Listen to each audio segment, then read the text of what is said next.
Hello. അപ്പോൾ പിള്ളേരെ കൂടെ ബാഗെല്ലാം നോക്കി ഞാനും രാവിലെ ഇറങ്ങിയിട്ടുണ്ട് കേട്ടോ. വേറെ എങ്ങോട്ടല്ല, പിള്ളേരെ സ്കൂളിലാക്കിയിട്ട് എനിക്ക് ആശുപത്രി വരെ ഒന്ന് പോകാനുണ്ടായിരുന്നേ.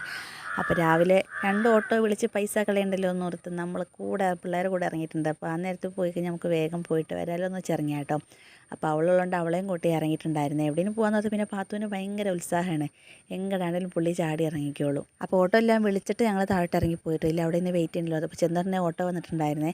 അപ്പോൾ ഞങ്ങൾ ഓട്ടോയിലൊക്കെ കയറിയിട്ടുണ്ട്. അങ്ങനെ പിള്ളേരെ സ്കൂളിൽ ഇറക്കിയിട്ട് ഞങ്ങൾ നേരെ ക്ലിനിക്കിൽ വന്നിട്ടുണ്ട് കേട്ടോ. ആശുപത്രിയല്ല, ക്ലിനിക്കിലാണ് വന്നിട്ടുണ്ടായത്. അവൾക്കും കാണിക്കാണ്ടായിരുന്നു. അവൾക്ക് ഡോക്ടർ സർട്ടിഫിക്കറ്റ് എടുക്കണം. അപ്പോൾ ആ കൂട്ടത്തിൽ എനിക്കും കാണിക്കാൻ നിർത്തി അങ്ങനെ കയറിയതാണ്. ആളൊന്നും അധികം ഇല്ലാത്തതുകൊണ്ട് സുഖമായിരുന്നു. പെട്ടെന്ന് കാണിച്ചിറങ്ങാൻ പറ്റിയിട്ടുണ്ടായിരുന്നു. പിന്നെ അവിടെ ചെന്നപ്പോഴാണ് ആകെ ഗലാപ്പിലായത്. അവിടെ മരുന്നൊന്നും എനിക്ക് തരാനുള്ള ഇല്ല, നമുക്ക് സർജനെ കാണിക്കുന്നു പറഞ്ഞിട്ടുണ്ടായിരുന്നു. ഇന്നെ കാണിച്ച് അത്രയും നല്ലതെന്ന് ഡോക്ടർ പറഞ്ഞ് പേടിപ്പിച്ച് വെച്ചിട്ടുണ്ടായിരുന്നു. അപ്പോൾ പിന്നെ അവിടെ നിന്നുള്ള സർജനെ നമ്പർ എല്ലാം അങ്ങനെ നോക്കിക്കൊണ്ടിരിക്കുകയാണ് കേട്ടോ. ഡോക്ടറെ വിളിച്ച് ചോദിച്ചപ്പോൾ ആശുപത്രിയിൽ സീറ്റ് ഫുള്ളായി എന്ന് പറഞ്ഞാൽ നമുക്ക് പോകാൻ പറ്റത്തില്ലാത്ത അവസ്ഥയായിട്ടോ. അപ്പോൾ അതിന് പ്രസവിച്ചിരുന്ന ആശുപത്രിയായിരുന്നു. അവസാനം തപ്പി പിടിച്ച് നമ്പറൊക്കെ കിട്ടിയിട്ടുണ്ടായിട്ടോ. അപ്പോൾ നമ്മൾ ബുക്ക് ചെയ്യാൻ വേണ്ടി അവിടെ പോയി എഴുതിയിടണമെന്നാണ് പറഞ്ഞിട്ടുണ്ടായിരുന്നത്.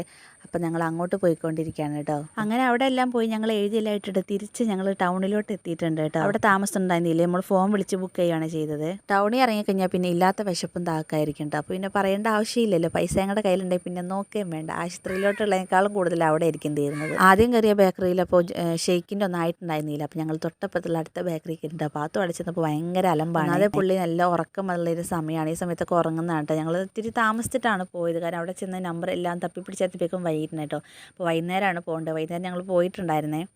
പാത്തിട്ടേക്കുന്നോട് ഇപ്പോൾ പാത്തുവിന് ബർത്ത്ഡേക്ക് ഗിഫ്റ്റ് കിട്ടി കൊടുപ്പാണ് കേട്ടോ. എനിക്ക് ഭയങ്കര ഇഷ്ടമാണ്. പക്ഷേ പുള്ളി അത് ഇടത്തില്ല കേട്ടോ. അത് ഇട്ട് കഴിയുമ്പോൾ തൊട്ട് അയ്യോ അല്ലോ എന്നൊക്കെ കിടന്ന് കാറിക്കൊണ്ടിരിക്കുകയാണ്. ചൂടെടുത്ത് ഞങ്ങൾ കട്ട്ലേറ്റും ഷേക്കാണ് ഓർഡർ ചെയ്തിട്ടുണ്ടായിരുന്നത് കേട്ടോ. ഷേക്കിൻ്റെ കൂടെ കട്ട്ലേറ്റ്, അത് എനിക്ക് ഭയങ്കര ഇഷ്ടപ്പെട്ട സാധനം കേട്ടോ, കട്ട്ലേറ്റ് ഷേക്കും. അപ്പോൾ അവൾ അധികം തിന്നുണ്ടായിരുന്നില്ല. അവൾ ബാക്കി തിന്നിട്ട് എനിക്കിങ്ങ് തന്നു വേണ്ടാന്നും പറഞ്ഞിട്ട്. അതും ഞാൻ കുടിക്കുന്നുണ്ട് നോക്കിക്കൊണ്ടിരിക്കുകയാണ് കേട്ടോ. അപ്പോൾ ഞാൻ ഇച്ചിരി വായിലൊന്ന് വെച്ച് കൊടുത്തപ്പോൾ മുഖമൊക്കെ ഏതൊക്കെയോ നവരസങ്ങളൊക്കെ മുഖത്ത് വന്നിട്ടുണ്ടായിരുന്നു. അപ്പോൾ അവൾ ഇതേ കഴിച്ചിട്ട് പകുതി വെച്ചിട്ടുണ്ടായിരുന്നു. അപ്പോൾ ബാക്കി ഞാൻ തിന്ന് ലാസ്റ്റ് ഇച്ചിരി ഷേക്കും കൂടെ ബാക്കി വെച്ച് അതും ഞാനങ്ങ് കുടിച്ചിട്ട് നമുക്ക് വെറുതെ കളയണ്ടല്ലോ. അതിൻ്റെ ഇടയ്ക്ക് ഷേക്കെല്ലാം കളഞ്ഞ് പാത്തു ഇച്ചിരി പണി ഉണ്ടാക്കി തന്നിട്ടുണ്ട്. ഇനിയും പാത്തുവിനെ കൊണ്ട് കുറച്ച് നേരം നിന്ന് ഞാൻ അവിടുത്തെ പാത്രം കഴുകി കൊടുക്കണ്ടേ. ഞങ്ങൾ ബില്ലെല്ലാം കൊടുത്ത് ഇറങ്ങിയിട്ടുണ്ട് കേട്ടോ. ഇനിയിപ്പോൾ വീട്ടിൽ പോകണം, പണികളൊക്കെ ഇനി കിടക്കുകയാണ്. ഞങ്ങൾ തൂത്തൊക്കെ വാരിയിട്ടാണ് പോകുന്നത് കേട്ടോ.